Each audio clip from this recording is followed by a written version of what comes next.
Somos salud. Mindalia.com. Somos espiritualidad. Mindalia.com. Somos conciencia. Mindalia.com. Mindalia.com. Somos la comunidad de la nueva consciencia.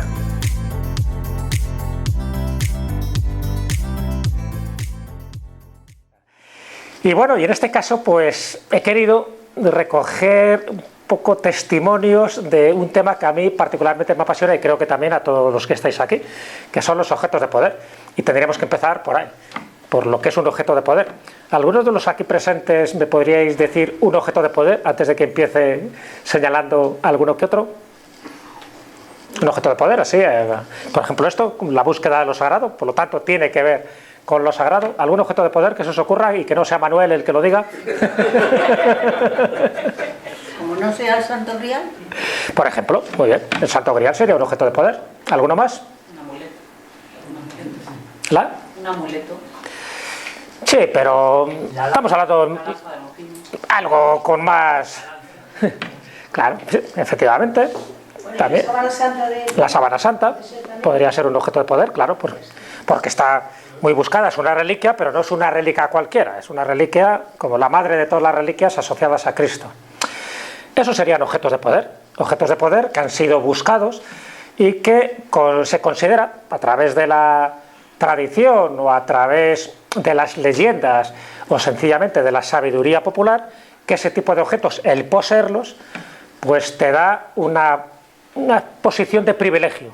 Son objetos que han sido tocados o han tenido la posesión de algún personaje célebre, de algún personaje sagrado, como puede ser el caso de Jesucristo, el caso del Santo Grial, la sábana santa estarían asociados directamente a Jesucristo, igual que, yo qué sé, el Arca de la Alianza estaría asociado a Moisés. Es decir, personajes que por el mero hecho de su existencia y sobre todo de su biografía, son objetos que adquieren una cierta sacralidad, un cierto poder energético, y aquel que lo posea, de alguna forma posee una sabiduría y está también asociado esos objetos a un destino. Ahora lo iremos viendo como muchos de estos objetos, que aquí tenéis, por ejemplo, yo los he dividido como en 3 categorías, están asociados también a un cierto poder sagrado, a un destino de la humanidad y también personal de aquel que los posea, y a una serie de, vamos a llamarlo así, de bendiciones otorgadas por el propio deseo, pero también maldiciones, no lo olvidemos. Fijaros, dentro de las espadas o armas mágicas he puesto unos cuantos objetos de poder.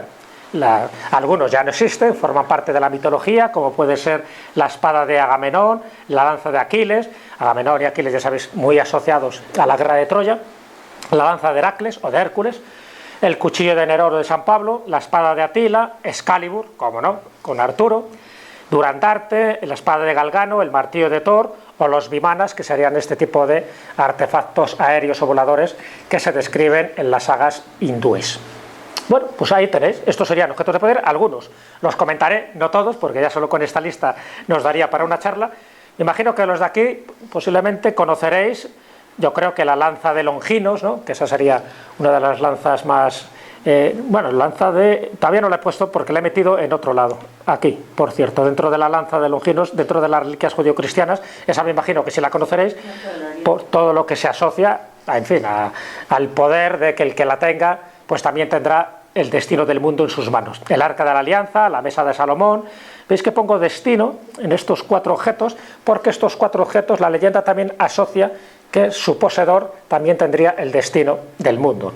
Y perderlo también es perder la vida. Sería la lanza de Longinos, sería la piedra de Escón, la mesa de Salomón y las calaveras de cristal. ¿Veis? En otras piedras y artilugios sagrados, lo que entraría. Esto es un simple análisis y clasificación que yo he hecho a nivel personal. Por supuesto, se podría meter muchísimo más objetos que tendrían esa consideración de objetos de poder. Objetos de poder casi siempre dentro de un marco sagrado. Y cuando digo de un marco sagrado, no solo me refiero al marco cristiano, al marco judío-cristiano, al que nosotros pertenecemos dentro de nuestra tradición, sino también al marco pagano, ¿no? El caso del martillo de Thor tiene que ver con las sagas nórdicas y con la mitología escandinava.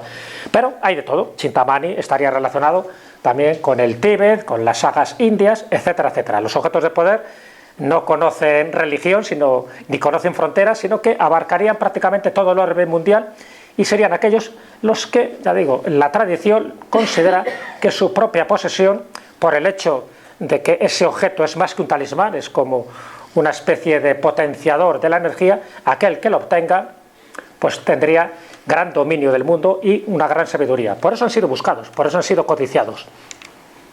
Fijaros, objetos de poder tienen mucho también con el simbolismo. Muchos de los símbolos que nosotros tenemos como ya asociados dentro de nuestro inconsciente colectivo tienen mucho que ver, por supuesto, con estos objetos de poder. La copa de Higia, que estaría asociada al mundo de la farmacia, la vara de Asclepio, la medicina, y el caduceo de Hermes, que tiene que ver con el mundo del comercio. Estos serían, en su momento, si los hubiéramos tenido, si hubieran llegado a nosotros, objetos de poder. Han desaparecido, si es que alguna vez existieron, pero su símbolo está marcando también un mensaje. Y cuando aparecen estos signos es mucho más, ¿no?, que un símbolo. Nos está indicando de que la vara de Asclepio, aquel que la tenía, era una vara de poder, era un bastón de mando, por lo tanto tenía un poco el dominio o la potestad de la sabiduría en cuestión de medicina, igual que pasa con el caduceo de Hermes, que era un poco lo que le permitía, veis que hay unas alas que eran las alas que tenía Hermes o Mercurio para desplazarse a cualquier lugar del mundo. Es decir, estamos hablando de símbolos, pero que nos está transmitiendo una especie de herencia ancestral siempre asociada a objetos relacionados con dioses o semidioses o héroes. Por eso también un poco la sacralidad de estos objetos, porque muchos de ellos están relacionados con personas, vamos a llamarlas así, históricas, pero hay otras que están asociados con seres divinos, con auténticos dioses. Y claro, tener un objeto que viene de los cielos o que estuvo en manos de un dios, pues hombre, eso no está al alcance de cualquiera y por eso ha sido buscado. Muy bien, pues vamos a entrar dentro de una de esas categorías, de esos tres bloques que os he comentado, por ejemplo, las espadas y las armas mágicas, ¿no? Aquí tenéis como una especie de representación de una espada clavada en la piedra. Si vemos una espada clavada en la piedra, automáticamente ¿a qué lo asociamos? A Excalibur, ¿no? Pero, claro, el rey Arturo. Pero si yo os dijera que Excalibur y toda la cosmovisión que hay alrededor de Excalibur y del mito artúrico es una invención que está tomada de un hecho real y de una espada que realmente sí que está clavada en la roca. Pero bueno, antes voy a hablar de otra para abrir boca. Esta posiblemente no la conozcáis. Este es un libro que os recomiendo que leáis, muy poco conocido porque está indicando un tipo de reliquia que fue codiciada, entre otros, por el mismísimo Franco. Estoy hablando de la espada de San Pablo. ¿Habéis oído hablar antes de la espada de San Pablo o cuchillo de Nerón? No. ¿Verdad que no? Sí, bueno. Y sin embargo Franco estuvo detrás de esa espada, de ese cuchillo. Ahora os enseñaré. Ya sabéis que todos los, vamos a llamarle emperadores, reyes, dictadores, magnates, les gusta tener también esas insignias de poder porque consideran que esos objetos de alguna forma sustentan también su poder y su soberanía. Bueno, pues Franco se enteró de la existencia de esta espada de San Pablo y este investigador toledano, Rodríguez de Gaspar, un chaval majísimo que conozco y además que está haciendo otro tipo de investigaciones también muy punteras, pues fue siguiendo el rastro y entonces dice, bueno, ¿cómo puede ser que esta espada de San Pablo esté en España, haya llegado en España, incluso estaría ahora depositada en un lugar que os comentaré? ¿Y cómo puede ser que sea tan desconocida? ¿Cómo puede ser que la gente no lo conozca siendo un objeto tan buscado y venerado por Franco? Igual que Hitler, por ejemplo, buscó y veneró la lanza de Longinos. ¿Cómo puede ser? Bueno, pues siguiendo el rastro, se da cuenta, bueno, más o menos os ubico un poco cronológicamente. Sabéis que San Pablo es un mártir que muere decapitado, más o menos entre el año 67 y 68, decapitado por una espada y por orden de Nerón. Entonces, desde ese momento, en fin, tanto la cabeza de San Pablo como la espada se convierten en dos objetos o dos reliquias. La cabeza, que se conservó durante un cierto tiempo, y la espada, que dicen que también se conservó y que fue pasando de mano en mano hasta que, por esos azares del destino, llega, ni más ni menos que a España, llega a Europa. Es un regalo que hace un papa de Roma al arzobispo primado de Toledo, que era Gil de Albornoz, y desde ese momento, del siglo XIV, pasó, ya digo, de monasterio en monasterio, hasta que llegó al monasterio de las Jerónimas de San Pablo, que supuestamente tenían el original de esta espada de San Pablo. Y Franco, que se enteró, dijo, yo la quiero. Como es un dictador, dice, pues cosas que se te antojan para mí. ¿Lo consiguió o no lo consiguió? ¿Es la espada realmente de San Pablo o no es la de San Pablo? ¿Qué pensáis? Siempre hay mucho mito, hay mucha leyenda en todo esto. Esta sería. Esta es la espada de San Pablo, este es el manuscrito donde llega aquí y donde luego se hace una reproducción y dicen que esta sería la original. Como veis, para los que entiendan de armas, esto es un falchón, un bracamante del siglo XI, porque este tipo de espada, que aquí la veréis con más nitidez, este es un tipo de espada que se usó en la Edad Media a partir de esa época. Tampoco duró demasiado, en el siglo XIV ya prácticamente no se usaba este falchón, esta espada corta, ¿no? Y además con filo curvo. Claro, ya con esto ya os he destripado un mito, porque si la espada de San Pablo es un falchón del siglo XI, difícilmente la pudo haber tenido el centurión que le rebanó el cuello a San Pablo. Bueno, eso no quita para pensar que este falchón, esta espada, este cuchillo de Nerón, como así se le llama, haya sido reverenciado y haya sido custodiado por mucha gente. Muy bien, llega a Toledo y el original de esta espada se supone que se conserva en este monasterio. Antes se conservó en el monasterio de la Sirla, que es otro monasterio de Castilla-La Mancha, pero bueno, llega la desamortización de Mendizábal, ya sabéis lo que pasa, ¿no? Todos los bienes eclesiásticos o bien se venden, o bien se expropian, o bien se roban, y esta se esconde la espada porque, hombre, ya desde entonces estaba considerada como una auténtica reliquia, ni más ni menos que de la época de San Pablo. Luego, con el tiempo, pasa al monasterio este que os he dicho, de las Jerónimas de San Pablo, hasta el año 1936. Guerra civil, los milicianos en Toledo van entrando en las iglesias precisamente para apropiarse de cualquier cosa que tenga oro, que tenga plata, o sencillamente para destruir las cosas que a ellos no les interesa, y la guardan. Entonces la leyenda dice que esta espada las monjitas la depositan, la esconden en uno de los pozos, de los 3 pozos que tenía este monasterio y que tiene. Bueno, hasta ahí más o menos la historia de una forma rápida. Franco se entera que esta espada está en un convento toledano y manda a buscarla. Hace 2 expediciones, una en 1950 y otra en 1967, en las cuales, según dicen, no la encuentra. Pero en 1967 lo que hace la Real Fábrica de Armas de Toledo es que, como teníamos el manuscrito, más o menos la forma que tenía esta espada, porque la espada ya no se encuentra por ninguna parte, fue muy bien escondida, o sencillamente pues alguien la robó y está en paradero desconocido, lo que intentan es hacer una copia, y le hacen una copia a Franco. Y esta copia, esta espada, que para él dice, bueno, ya que no tengo el original, dicen que no tiene el original, se queda con él. Bueno, realmente hace 2 copias, la Real Fábrica de Armas, una para él y otra para el cardenal primado de la Catedral de Toledo, que en aquel momento era Tarancón. 2 espadas. Tarancón no la acepta, no la quiere, sabe que es una copia que no le sirve para nada, y tampoco cree en este tipo de reliquias falsas. Pero Franco sí. Y Franco, desde ese momento, sea la original, porque hay versiones que dicen que realmente se queda con la original y la copia se la dan a otro, sea la original o no sea la original, tiene 3 reliquias que para él son fundamentales para el gobierno de España.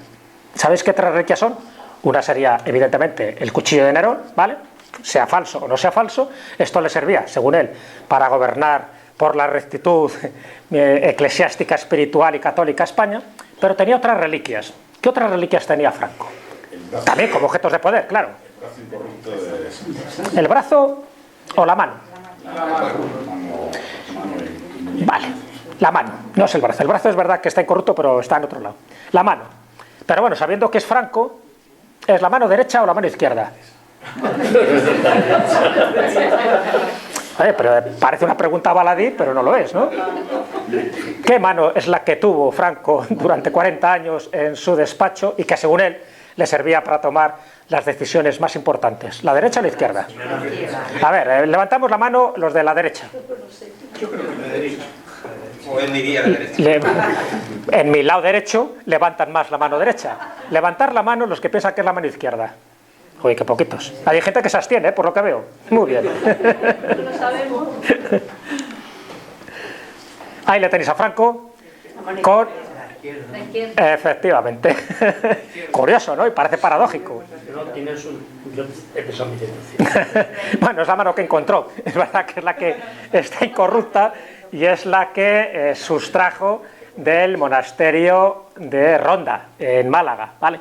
De hecho, Aquí tenéis otra imagen mucho más clara, en esa mano incorrupta, que lógicamente pues está en un relicario. El relicario tiene forma de mano, en el interior está esa mano amojamada. Y luego, cuando Franco muere en 1975, al año siguiente, esta mano es devuelta a las monjitas del monasterio de Ronda porque la estaba reclamando. Dice, hombre, ya que no está él, que nos vuelva, y ahí es donde la podéis ver. Así que tenemos ya dos reliquias que tenía Franco para el buen gobierno espiritual de España. El cuchillo de Nerón, tenemos la mano izquierda incorrupta de Santa Teresa de Jesús y nos falta otra reliquia que él tenía también a buen recaudo. Esta es más complicada, es para nota, ¿eh? El manto de la Virgen del Pilar, uno de los mantos, porque tiene muchos, pero en concreto este que tiene la bandera de la Falange, de España y de todo eso, ¿no? Dice que esto para las enfermedades, cuando tenía alguna enfermedad, él o alguien cercano, le ponía el manto por encima y mano de santo, y nunca mejor dicho. Bueno, como veis, cada uno luego tiene sus objetos de poder, los que se lo pueden permitir y los que no, pues tienen un pequeño talismán, tienen una pata de conejo que también sirve, ¿no? O una medalla de San Benito. Pero antes os dije, cuando hablamos de Excalibur, que a lo mejor esta leyenda que tanto se ha popularizado y que incluso hay películas de Arturo con la espada, ¿no? Extrayéndola de la piedra o bien recogiéndola de la Dama del Lago, pues es muy conocida, pero el origen es un origen anterior y es un origen real. Cuando digo anterior, a ver, Arturo tuvo una existencia alrededor del siglo V, siglo VI, pero sin embargo siempre se la asocia en todas las sagas al siglo XII, siglo XIII, ¿no? Obviando ese detalle histórico, que se lo cargan siempre, da igual. Es verdad que Arturo existió, pero no fue el que fue, ni tuvo una mesa redonda con 12 paladines, todo eso forma parte del ciclo del Grial o de la materia de Bretaña, como así se suele denominar, con unos cuantos autores que van añadiendo cosillas. Pero el que añade el elemento de esa espada, porque la espada sí se cita, una espada de poder, en fin, las espadas eran más que armas, ¿no? Era un poco ese linaje que se transmitía de padres a hijos, y una espada bien forjada, pues era una espada que te daba esa titularidad, ese poder, esa legitimidad. Bueno, pues resulta que en el año 1180, y nos vamos a la Toscana, nos vamos a Italia, existía un personaje que se llamaba Galgano Guidotti, un caballero, una persona joven, en aquel momento tenía 32 años, pues una persona pues, totalmente desenfadada, un vividor, que tan pronto guerreaba, como iba de borracheras, como tenía novias por todos los sitios, ¿no? Le daba igual, o sea, tenía una vida poco disipada, lo cual a los padres no les gustaba demasiado porque veían que este chico se iba perdiendo.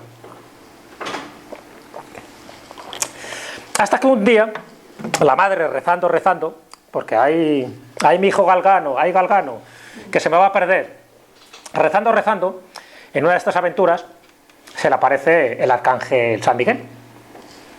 Y le dice, hijo mío, si quieres ir al cielo, ya sabes, tú eres un guerrero, tienes dinero, tienes fama, tienes poder y tienes todo tipo de riquezas, pero puedes perder tu alma. Así que cambia de vida o lo vas a tener muy mal. Y él dice que no puede cambiar de vida, que él ya tiene ese modus vivendi, en fin, y coge la espada, dice, es tan difícil que yo cambie como que esta espada penetre en esta roca, ¿no? Y entonces coge y con la espada intenta penetrar la roca con su idea como de romperla, pero lejos de romperla, atraviesa la roca como si fuera mantequilla. Claro, el tío se queda ahí totalmente asombrado. San Miguel no, porque dice, lo ves, ¿qué te ha parecido el milagro, Dice, les tengo mejores. Y esa espada entra en la roca, claro, evidentemente, ahí Galgano se convierte, dice, bueno, esto ya es un milagro potente, ¿no?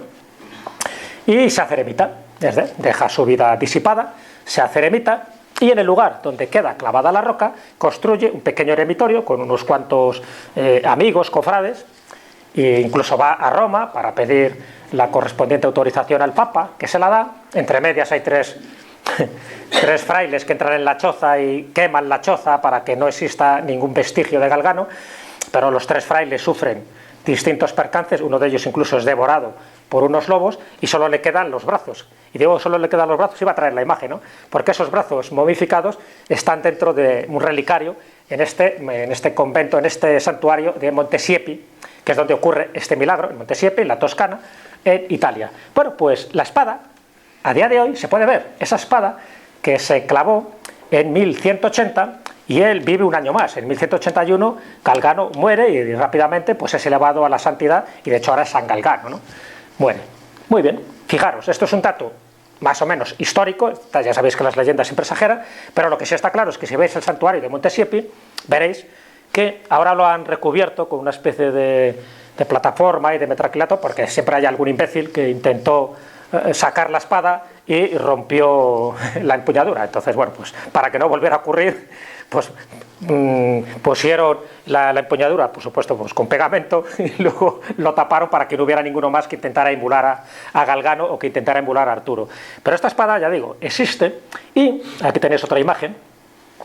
Y a partir de ese momento, acordaros que él muere al año siguiente, en 1181, por cierto, el año en que nace San Francisco de Asís, curioso, pues los monjes cluniacenses van transmitiendo esta historia. Claro, era una historia portentosa, ¿no? O sea, un caballero, un crápula, ni más ni menos que convertido, y que la espada había sido clavada, y que esa espada además la podías ver, que no era una leyenda etérica que se contaba por ahí. Entonces esto se fue transmitiendo, sobre todo por ciertos sitios de Europa, en concreto por Inglaterra y por Francia, y ahí es cuando, desde mi punto de vista, toman el modelo para convertir la leyenda de la espada clavada en la roca con la leyenda de Excalibur, porque la primera mención que aparece de Excalibur clavada en la roca, donde tiene que sacarla el rey legítimo, que en este caso era Arturo, aparece en una obra de Robert de Borón, dentro del círculo artúrico, y Robert de Borón, una obra que se llama Merlín, es del año 1220, es decir, que ha pasado tiempo suficiente para que la leyenda de Galgano se haya trasladado, se haya transformado y haya mutado, y en lugar de decir Galgano han dicho esto es Arturo, porque ya Arturo ya empezaba a tener una cierta fama en el siglo XII. Pero dentro del círculo artúrico, sabéis que tiene varios caballeros, entre ellos 12, hay un caballero cuyo nombre parece que hace referencia a Galgano, que es Gawain. Gawain o Galván haría referencia ni más ni menos que a nuestro Galgano italiano. Bueno, lo cuento esto para que veáis un poco cómo van sufriendo la metamorfosis las leyendas, y lo que nos quieren contar al final resulta que esa espada sí que existe y sí que se puede ver, y es la auténtica espada de Excalibur. Luego la de Excalibur ya sabéis que se la inventan y nunca ha aparecido ninguna espada de Excalibur. Pero sí, en cambio, la de Durandarte, otra espada mágica, otra espada de poder. Durandarte se supone que es la espada que tenía Carlomagno, otros dicen que tendría su paladín, que era Roldán o Rolando, y era la espada que enarbola en la batalla de Roncesvalles, una batalla del año 778, donde la pierde él junto con los francos, y la pierde a manos de Bernardo del Carpio, que la recupera y se la queda él, porque dice, esta espada la tengo yo. ¿Por qué? Porque tener la espada era como cuando le cortabas la cabeza a alguien, ¿no? a un guerrero, tenías un poco su poder, tenía su energía. Bueno, pues la de Durandarte, y aquí entramos en las leyendas, si realmente era una espada tan poderosa, unos dicen que pasa a Bernardo del Carpio, que por cierto, pues es un personaje fascinante que se podría hacer toda una saga, pero bueno, como es español, pues parece que nadie le hace caso, ¿no? Siempre se hace más caso a personajes extranjeros, pero Bernardo del Carpio sí que era de esos personajes medievales que protagonizó prácticamente todo tipo de batallas, incluida la derrota de Roldán en Roncesvalles. Bueno, pues, ¿qué ocurre? Que con esa espada, una parte de la leyenda, una variante, dice que Roldán, cuando ya se ve que está, en fin, en los últimos momentos, antes de que quede depositada, ¿no?, en manos enemigas, dice que la lanza, ¿no?, con una fuerza hercúlea que tenía Roldán, y la lanza tan lejos, que va a parar ni más ni menos que al monasterio de Rocamadour, que está en Francia. Además que tiene una Virgen Negra, y que allí se clavó. Ahí la tenéis. ¿Ves? La espada, no sé si la veis. Espera un segundito. ¿Veis por ahí? Aquí lo tenéis en grande, ahí se clava. Claro, a ver, solo hay 500 kilómetros de distancia, tampoco... Si somos puristas y vamos a pillar, pues claro. Pero esta es la espada que decía de Durandarte, ya no está, ya la han quitado, ya está en un museo expuesta, porque siempre ha venido algún imbécil que ha intentado subir allí para desclavarla, igual que pasaba con la espada de Galgano, ¿no? Pero bueno, esta sería Durandarte, otra espada de poder que ahí quedó depositada. Y otra variante de la leyenda dice que no fue a parar al santuario de Rocamadour, sino que fue a parar al lago Carucedo, que está en León, que está en las Médulas, y que ahí estaría depositada y protegida por la Dama del Lago, con lo cual, ¿ves?, se entronca con el rito artúrico de la Dama del Lago. Así que en algún momento, si alguien es merecedor de esa espada, la Dama del Lago, la Ondina, porque sería Caricia, tiene nombre, es el león, pues se la entregaría, ¿no?, con todos los beneplácitos. Bueno, para que veáis cómo son las leyendas. O bien la espada de Atila. Atila, En fin, esto lo cuenta su biógrafo Jordanes, Atilas estamos hablando, ya sabéis, el rey de los hunos, nos vamos al siglo V, pues él decía que tenía una espada, pero no una espada cualquiera, era una espada que según la leyenda era la espada de Dios, la espada de Marte, ¿no? O la espada del dios de la guerra, una espada que según ellos había caído del cielo y que se la habían entregado precisamente para legitimar su poder, el poder de los hunos. Claro, cuando él muere, los hunos pues también prácticamente desaparecen, y además muere, por cierto, en la noche de bodas. Le sentó mal por lo que fuera, en la noche de bodas. Bueno, pues la espada de Atila, si era la espada de Dios, fue enterrado, cuando le entierran, además en un lugar a día de hoy desconocido, parece que desviaron el curso de un río para enterrarle y luego volvió otra vez a pasar el río por encima para que se borrara toda huella, o sea, no sabemos dónde está, pero bueno, dijeron hace poco, cuando me refiero a hace poco, me refiero al año 2014, que en Rumanía se había desenterrado una tumba fastuosa de la época de los hunos y pensaban que podría ser la de Atila junto con la espada. Luego se demostró que no era así, pero para que veáis la importancia que tiene. Claro, si era la espada de Dios, ya sabéis, posiblemente hecha con acero meteorítico, pues por eso de alguna forma también le llamaban el azote de Dios. Sabéis que por donde pasaba no crecía la hierba. Entonces ahí se relaciona un poco. Él tenía una espada que vencía a los enemigos y efectivamente, mientras él vivió, fue invencible. Cuando él murió, esa espada de alguna manera perdió el poder y los hunos pues fueron desapareciendo. Entonces mucha gente lo asoció también a esa pérdida de la espada porque a día de hoy está en paradero desconocido y posiblemente estaría en su tumba. Si alguien quiere pasar a la posteridad, que encuentre la tumba de Atila y desde luego será uno de los arqueólogos más reputados. Y dentro de esas armas, como no, el martillo de Thor, ¿no? Thor, el hijo de Odín, esta sería un martillo, un arma potentísima dentro de las sagas nórdicas, que tenía muchas cualidades. De hecho, tendría una inscripción, ya sabéis que dentro de la factoría Marvel pues se están haciendo ya varias películas donde aparece, ¿no? Thor con su portentoso martillo. Cualidades que tiene este martillo, que se puede encoger o extender según en qué momentos, y luego que donde tú la lanzas siempre vuelve a su dueño, en este caso a Thor, ¿vale? Pero también en la inscripción que se supone que tiene este martillo de Thor dice que aquel que posea este martillo posee el poder del dios Thor. Entonces, claro, fue buscada, según dicen también por los nazis fueron buscando todo tipo de objetos, ¿no? Luego comentaré, y uno de los objetos era este, primero porque formaba parte de las sagas nórdicas, y hombre, porque tener el martillo de Thor, pues te daba poder. Los nazis no lo han conseguido, pero bueno, sí que lo ha conseguido este señor, que está de mejor ver, y que le han puesto ahí un martillo de Thor que parece, pues eso, como una maza ahí un poco extraña, pero bueno, es Chris Hemsworth y para él todo vale y todo sirve y la cantidad de cosas que irá haciendo, pero me refiero a esos de los objetos que no se puede ver porque a saber dónde está, y hay otros objetos que os estoy contando que sí se pueden ver. Aquí os recomiendo, siempre me gusta recomendar literatura, bueno, pues ahí tenéis a Lorenzo Fernández Bueno, Los templarios, nazis y objetos sagrados, que fueron buscados por templarios, por nazis y por cantidad de gente que considera que tener su posesión te daba, pues eso, un cierto privilegio. Y claro, si hablamos de nazis, no vamos a hablar de templarios esta vez, si hablamos de nazis, pues nos tenemos que ir a esta asociación, ¿no? A la sociedad de la Ahnenerbe, que era la Sociedad para la Herencia Ancestral. Eran como 43 departamentos diferentes, cada uno especializado pues, en algo, ¿no? En lingüística, en danzas populares, en leyendas, en simbología, etcétera, etcétera, y por supuesto en la búsqueda de objetos sagrados, de objetos mágicos, para asentar ese tercer Reich. Bueno, ahí tenéis el símbolo, que también todo tiene que ver con las runas nórdicas y todo tiene que ver un poco con ese asentamiento del poder espiritual, porque ellos pensaban que para mantenerse esos 1000 años que quería el Tercer Reich, no solo servía el poder militar, el poder de su ejército, sino también el poder espiritual, el poder de estos objetos esotéricos. Y fue buscado, y una de las cosas que buscan, con más ahínco, la primera, es la lanza de Longinos. ¿Os acordáis lo que os dije antes de la espada de San Pablo? Que no era una espada, que era un falchón y que no era de San Pablo. Pues con la lanza de Longinos pasa 3/4 de lo mismo. No es una lanza y nunca pertenece a Longinos, pero bueno, salvo ese pequeño detalle, ya veis que la lanza de Longinos no solo hay una, la que buscó Hitler y que la encontró, de hecho dice que uno de los motivos para invadir Austria en el año 1938 fue ir al museo de Hofburg, al museo donde estaba el tesoro de los Habsburgo, para conseguir algo que le fascinaba desde pequeño, que era esta lanza de Longinos. Por cierto, ahora vuelve a estar en el museo de Hofburg. Pero es que hay por lo menos 5 lanzas de Longinos. ¿Cuál es la auténtica?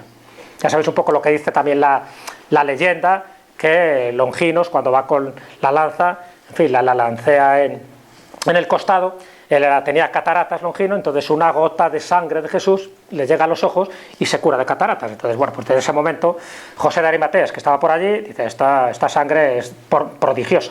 Dice que recoge en un vaso, que era el Santo Grial, recoge parte de esa sangre y también recoge la lanza y se la lleva a buen recaudo. Unos dicen que a Inglaterra, otros dicen que a Francia. Pero bueno, la lanza de Longinos, como veis, aquí os he puesto varias. Aquí sería la típica, la que está allí sería la de Hotspur. Veis que en el fondo es una especie de cuchillo más que de lanza, sería un cuchillo de la Edad de Hierro, que en el interior además incrustaron en la Edad Media uno de los supuestos clavos de la crucifixión. Entonces está revestida de plata, de oro, para recubrirlo todo. Bueno, esa es la que estaría en el Museo de Hotspur. Esta sería la que se ve en el monasterio de Smiacin, en Armenia, en la catedral, y esta sería la del Vaticano, porque también el Vaticano tiene una, pero también hay otra que estaría en Cracovia, en Polonia. Pero bueno, la más conocida es la de Hotspur, la que buscó Hitler, y la que cuando fue encontrada él quería luego buscar más, no solo él, sino Himmler. Himmler, a través de la Ahnenerbe, quiso buscar más objetos de poder, como diciendo, bueno, ya tenemos uno, la lanza de Longinos, ahora vamos a por el Arca de la Alianza, vamos por el Santo Grial, vamos por la Mesa de Salomón, vamos por el Sunsum Corda. Y la lanza de Longinos lo que hacen es que la guardan, la protegen en Nuremberg, en un búnker de Nuremberg, y allí permanece durante bastante tiempo. ¿Veis? Ahí tenéis a Hitler obsesionado por esa lanza del destino. Ahí fijaros que es la lanza de Longinos y también la lanza del destino, porque tiene asociada una leyenda pero también una maldición. Aquel que tenga la lanza del destino tendrá el poder del mundo, pero aquel que la pierda perderá su vida y también perderá ese poder. Entonces por eso dice que la lanza del destino o la lanza de Longinos fue pasando de mano en mano. Fue pasando pues desde la época, por ejemplo, de San Mauricio con la Legión Tebana, que decía que él tenía esa lanza, el famoso cuadro del Greco lo refleja. Dice que luego pasó a Constantino, que le sirvió para ganar a Magencio en la batalla del Puente Milvio. Luego dicen que pasó pues a Federico Barbarroja, a Carlomagno, en fin, a tantos y tantos y tantos. Pero el hecho es que cada vez que perdía la lanza, perdían su vida y por lo tanto perdían el poder, no solo él, sino también su linaje. Bueno, pues a Hitler le pasó 3/4 de lo mismo. Ahí tenéis la lanza, una foto mucho más cercana y con un clavo, aquí lo tenéis, uno de los clavos de la crucifixión de Cristo. ¿Pero qué pasó? Que es verdad que dicen que fue custodiada y guardada durante un tiempo en ese castillo, en el castillo y en el búnker de Nuremberg, hasta que el ejército norteamericano, el 7º ejército norteamericano en concreto, entra en abril de 1945 y lo primero que hacen es intentar buscar dónde estaban este tipo de objetos, y justo cuando entran, dicen, hay una parte de historia y una parte de leyenda, cuando el capitán James Horn entra dentro de ese búnker de Nuremberg, un 30 de abril de 1945, recupera la lanza del destino que estaba allí custodiada encima de una especie de trono de terciopelo, y entonces cuando recoge esa lanza, ese día en concreto, a esa hora en concreto, Hitler en su búnker de Berlín se estaba pegando un tiro en la boca. Una vez más la maldición se cumplió. Cuando la lanza es recuperada y es perdida, también su vida es perdida y pasó a otro plano, a saber dónde estará Hitler. Pero para que veáis un poco cómo a veces este tipo de historias se van concatenando y van coincidiendo con lo que nos dice la propia tradición. Donde se quería guardar todos estos objetos de poder era el castillo de Berchtesgadenburg, en Baviera, ¿no? Himmler, en fin, como lugarteniente de la Orden Negra y del Sol Negro, quería que se hicieran una serie de departamentos y en cada departamento hubiera uno de estos objetos que ellos estaban buscando. Solo hay constancia de que encontraran la lanza de Longinos y no tanto del Santo Grial y de lo demás. Por cierto, en el suelo ahí tenéis el Sol Negro, que también tiene mucho que ver con el misticismo que ellos propugnaban y querían, en fin, dentro de esa simbología, querían que quedara potenciado a través de 12 objetos de poder que fueron buscando. Y nos vamos al Santo Grial. Solo con esto podría darle una charla, con lo cual intentaré ir muy rápido, ¿no? Pero bueno, el Santo Grial es otro objeto de poder que se ha buscado por todo el mundo, ¿no? Por templarios, por distintas órdenes religiosas, por grupos secretos y, como no, también por la Ahnenerbe, por esta sociedad de la herencia ancestral. ¿Qué pensáis? ¿Que lo llegaron a conseguir el Santo Grial? ¿Qué pensáis que es el Santo Grial? ¿El Santo Grial pensáis que era realmente la copa o el vaso de la última cena que tuvo Jesús, que es algo más, que tiene que ver más con una búsqueda, con un símbolo, tantas y tantas cosas, ¿verdad?, que se podrían decir Santo Grial. Pero bueno, para no divagar demasiado, si nos vamos como objeto físico, que es lo que realmente se buscaba, es decir, como la copa en la que bebió Jesucristo la última cena, que curiosamente, y creo que es importante resaltarlo, en esa última cena había 13 personajes, ¿no? Digo yo que cada uno tendría su vaso y su copa y su grial, que ha sido del grial de Judas. ¿Por qué no lo busca nadie? Ese sería el grial maldito. Hay una película, por cierto, bastante infame, que se llama así, el grial maldito de Judas, donde van buscándolo y bueno, y al final aparecen vampiros, aparecen de todo. Pero me refiero que en esa última cena había 13 griales, ¿de acuerdo? Eso es importante tenerlo en cuenta. Siempre se habla del mismo, del grial de Cristo y los demás, y el de San Pedro. Bueno, ahí tenéis un cuadro de Juan de Juanes donde aparece, como ves, un grial en la mesa, que ese grial sería este, que es el que estaría en la catedral de Valencia.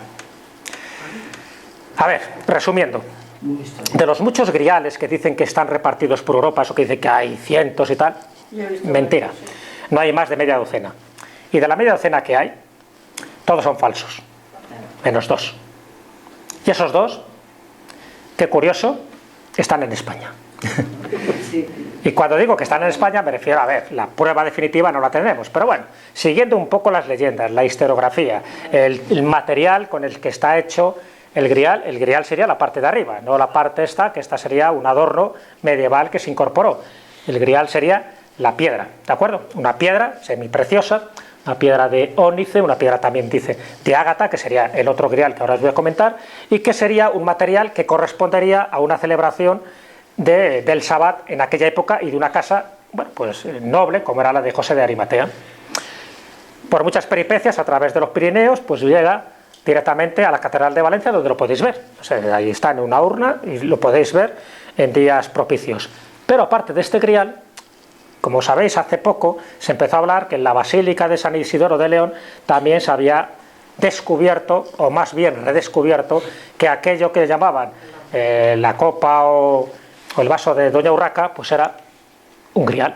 Gracias a esta mujer, a Margarita Torres, una de las historiadoras, que en Los Reyes del Grial cuentan todas las peripecias, los testimonios, los documentos que procedían del mundo árabe y cómo esa copa de Doña Urraca, pues al final parece que era el Santo Grial.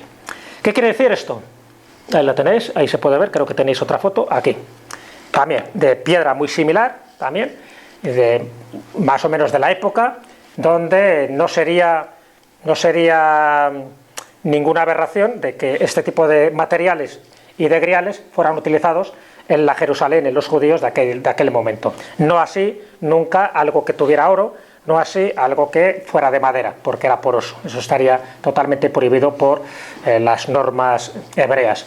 Pero esto sí, por supuesto sería la parte de arriba también, aunque aquí hay como 2 trozos, habría como 2 especies de griales, que sería el basamento y lo de arriba, pero lo de arriba sería, bueno, hay toda una historia que ya digo, sería larga para contar, porque incluso le falta una esquirla que pidió Saladino, ¿no?, para curar a su hija, y en fin, hay muchísimas pruebas que también indican que este grial, que llega por otra vía, porque llega a través de Egipto, llega a través de Denia, y de Denia se lo dan al rey Fernando II de León, pues un poco como, en fin, como un obsequio. Y también tiene todo el pedigrí, por decirlo así, para considerar que podría ser el Santo Grial. Entonces, lo que quiero decir con esto es que yo no sé si será o no será, pero a lo mejor los 2 sí que estaban en esa última cena, porque hay una tradición de uno, que sería el de Valencia, que lo conecta directamente con la tradición del vaso que tendría San Pedro, el fundador de la Iglesia, y el otro grial tendría la tradición que lo vincula y que lo conecta con Jesucristo. Los 2 podrían ser auténticos, los 2 estarían en aquel momento de la última cena y los 2 por distintas vías han llegado a España. Casualidad o no, el hecho es que a lo mejor, quién sabe, tenemos 2 de los objetos de poder más buscados y más venerados dentro de la historia de la cristiandad. Somos salud. Mindalia.com. Somos espiritualidad. Mindalia.com. Somos conciencia. Mindalia.com. Mindalia.com. Somos la comunidad de la nueva consciencia.